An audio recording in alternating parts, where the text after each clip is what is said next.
the US Senate has taken the first major step toward passing a sweeping bipartisan sanctions bill aimed at increasing economic pressure on Russia over its ongoing war in Ukraine. In a strong 86-12 procedural vote, US senators agreed to begin formal consideration of the legislation.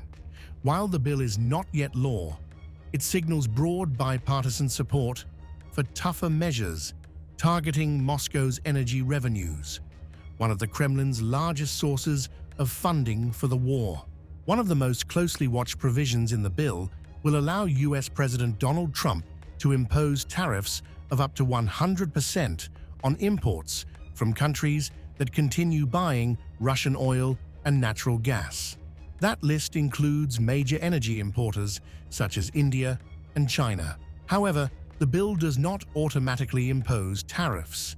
Instead, it gives the president the authority to do so as part of a wider sanctions strategy aimed at discouraging countries from purchasing Russian energy. Beyond tariffs, the legislation proposes a broad expansion of sanctions against Russia. It seeks to target Russian officials and oligarchs, impose fresh restrictions on financial institutions, and crack down on Moscow's so-called shadow fleet of tankers used to transport oil while bypassing Western sanctions. Supporters argue that reducing Russia's energy income is essential to limiting President Vladimir Putin's ability to finance the war, now entering its fifth year. India has emerged as one of the world's largest buyers of discounted Russian crude since the Ukraine conflict began. Because of that, India has come under renewed attention in Washington as lawmakers seek to curb Russia's energy exports. But officials stress there is no immediate impact on India.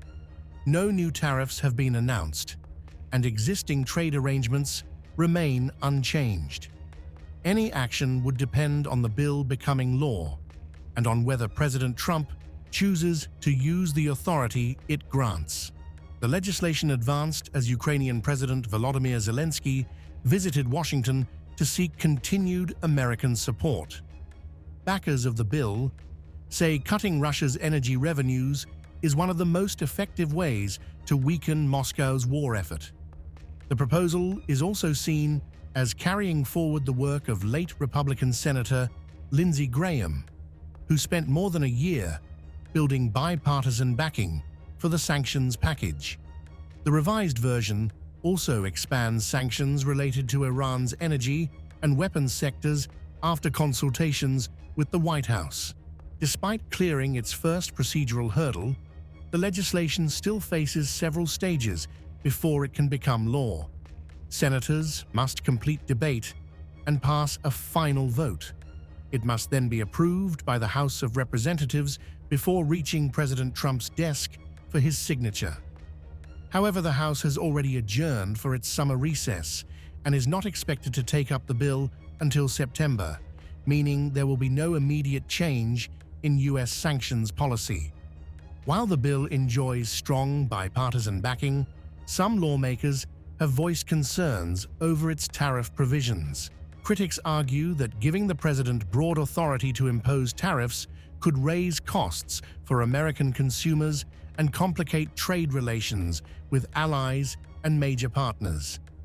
For countries like India, the legislation does not trigger immediate penalties, but it does introduce the possibility of future US tariffs linked to Russian energy imports if the bill eventually becomes law and the president decides to invoke those powers.